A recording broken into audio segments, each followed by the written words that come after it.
Você costuma tomar medicação sem prescrição médica? Aquele jeito, bateu a dor de cabeça, o enjoo, você tem sempre aquele medicamento para recorrer, para aliviar esses sintomas? A automedicação é um problema grave que ainda precisa ser muito combatida aqui no Brasil. E hoje, 5 de maio, Dia Nacional do Uso Racional dos Medicamentos, esse tema ganha destaque. Eu vou conversar agora com o Dr. Edivaldo Micali, que é farmacêutico homeopata, ele que defendeu a sua tese de mestrado dentro desse tema, o uso racional dos medicamentos. E a gente precisa saber como usar as medicações de forma segura e principalmente eficiente. Tudo bom, doutor Edivaldo? Seja bem-vindo aqui ao Guia Viver Bem. E para começar, eu queria que você explicasse o que significa uso racional dos medicamentos. Pois bem, Juliana, quando a gente fala em uso racional de medicamentos, a gente está falando do uso correto de medicamentos, em toda a sua amplitude, desde o início que gera uma prescrição até o término do tratamento pelo usuário, né?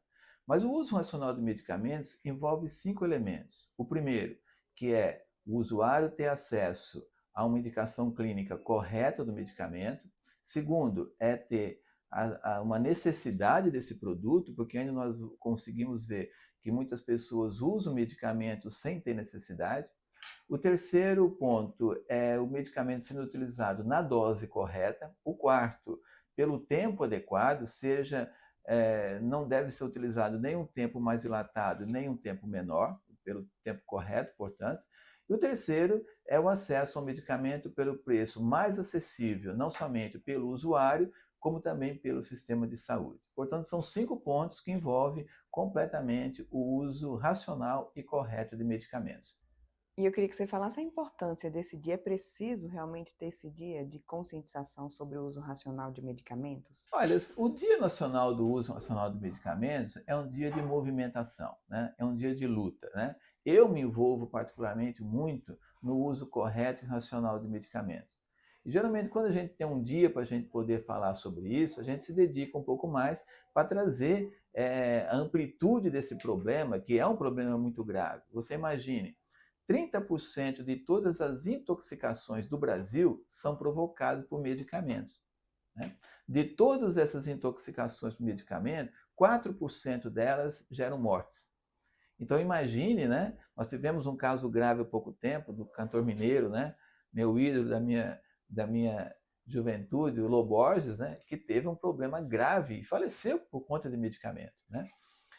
Então, não tenha dúvida que um dia como esse é um dia de luta para dizer para a população: medicamento só usando corretamente, medicamento só usando de maneira racional.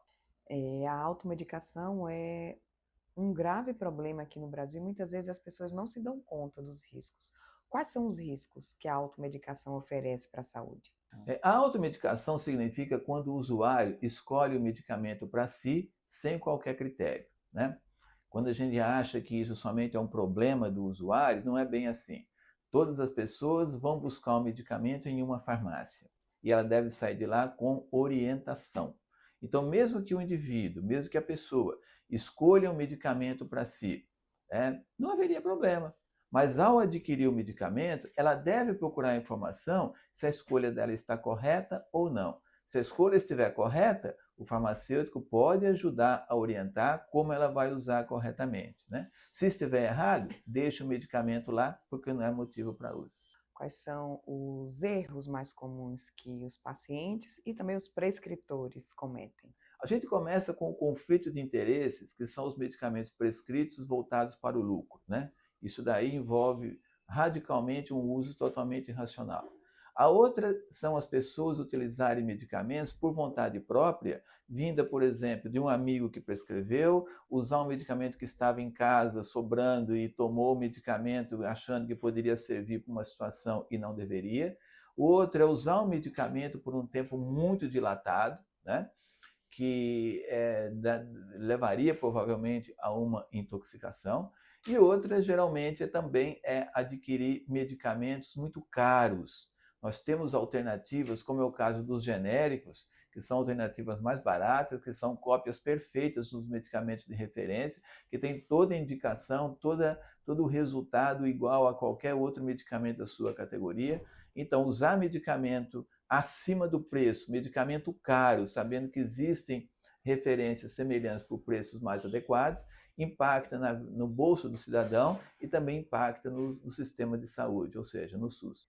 No caso de tomar uma medicação sem prescrição, isso pode, por exemplo, mascarar uma doença grave? Pode sim, Juliana. Quando o medicamento não é bem escolhido, não tenha dúvida que algo de errado vai acontecer. O menos grave é quando o medicamento não faz efeito para aquilo esperado, né? O mais grave é quando você tem um efeito adverso. A gente costuma falar muito em efeito colateral. Nem sempre um efeito colateral é um efeito ruim, mas o efeito adverso sempre é um efeito ruim, né? E muitas vezes as pessoas nem tomam noção de que quando o medicamento usado erradamente traz um efeito adverso, que aquilo é por conta do medicamento. Muitas pessoas julgam que é uma nova doença, né? E não é. É uma doença medicamentosa, ela é provocada pelo medicamento.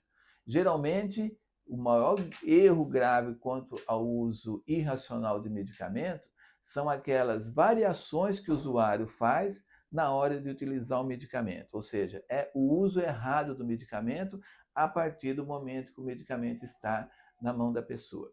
Um outro ponto que é importante acrescentar, Juliana, é que medicamento ele é um produto químico, na grande maioria das vezes. Então, ele não pode ser deixado em acesso fácil nas residências a crianças, a pessoas que não têm autonomia no uso, né? E também animais. Então, é preciso ter muito cuidado com isso. Medicamento deveria ser guardado num armário com chave.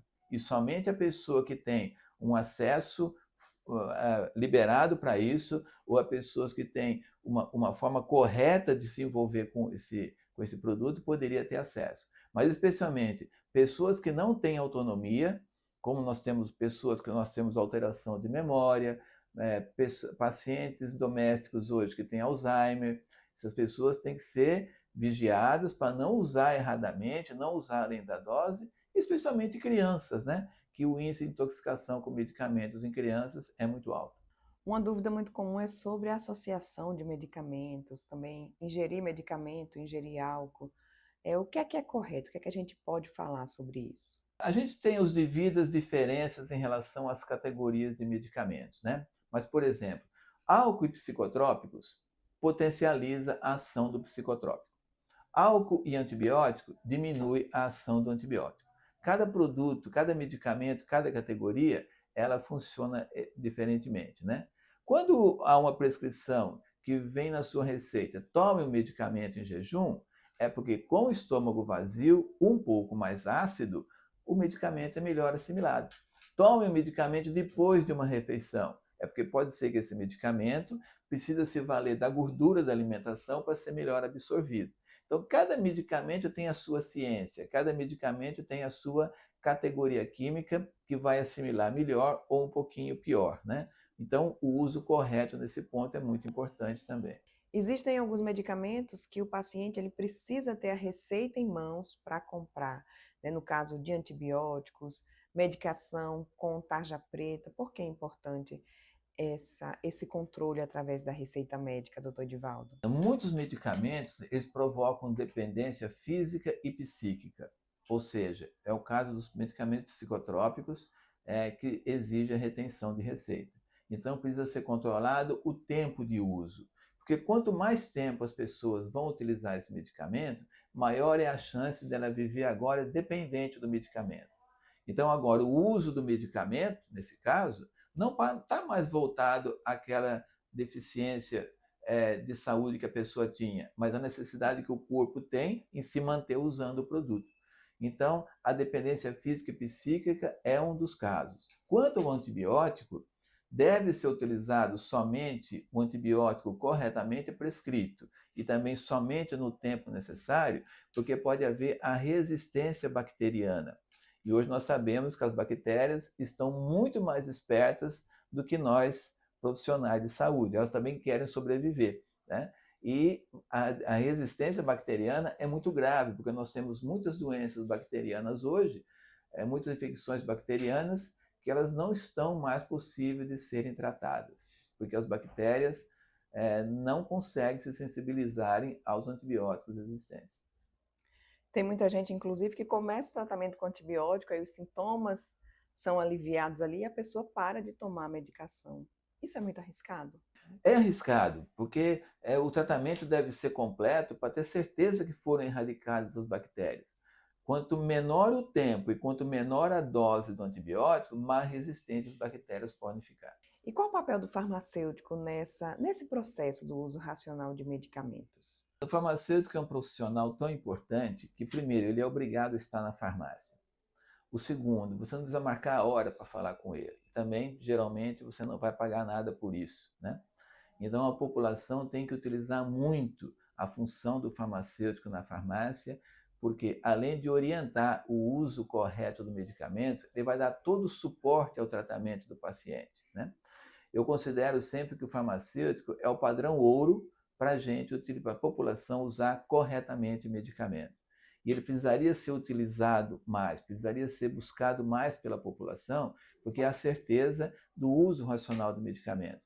O farmacêutico passa pelo menos 5 anos num curso universitário para poder compreender de tudo e sobre todos os medicamentos. E é para isso, que é para proteger a população, proteger a sociedade, relativo a esse uso racional do medicamento. Doutor Edivaldo, seu mestrado foi realizado exatamente dentro desse tema, o uso racional de medicamentos. Quais foram os principais achados? A conclusão desse mestrado em uso racional de medicamentos foi que ainda o sistema educacional, o sistema que nos traz os profissionais como médicos, farmacêuticos, dentistas, da área de saúde, ainda falha muito quanto ao uso racional. Ou seja, o uso racional de medicamentos ele é pouco ensinado, ele é pouco explorado, de maneira que os profissionais que são formados ainda eles estão aquém do conhecimento sobre o uso racional de medicamentos. Então, a conclusão é que as escolas de saúde, né, deveria se preocupar um pouco mais quando prepara os seus egressos, os seus profissionais, a prescrever medicamentos, a cuidar de medicamentos. Que cuidados simples os pacientes e os prescritores devem ter quando a gente pensa no uso racional de medicamentos? A primeira questão é usar corretamente as informações que foram repassadas, né? Que é usar o medicamento correto, quanto dose, quanto tempo, né? Isso é muito importante. O segundo é as pessoas utilizarem corretamente. Se por um lado você tem a importância do profissional em prescrever o medicamento de maneira racional, por outro lado também vem o usuário do medicamento que deve seguir as orientações corretas, né? Deve seguir aquele padrão de informação que foi colocado. E eu alerto o seguinte, que se o usuário do medicamento desafiar o medicamento, é só ele que vai perder. O medicamento tem força para provocar uma tragédia. O alerta foi dado, mas tem alguma mensagem final ainda, doutor Edivaldo? A mensagem final relativa ao uso racional de medicamentos é que com medicamento não se brinca, né? Medicamento é um produto prescrito para aquela pessoa, e aquela pessoa que deve tomar daquela forma. Como comentei antes, 30% de todas as intoxicações no Brasil são provocadas por medicamentos, e geralmente são intoxicações graves. Medicamento merece respeito por quem prescreve, por quem dispensa e por quem utiliza.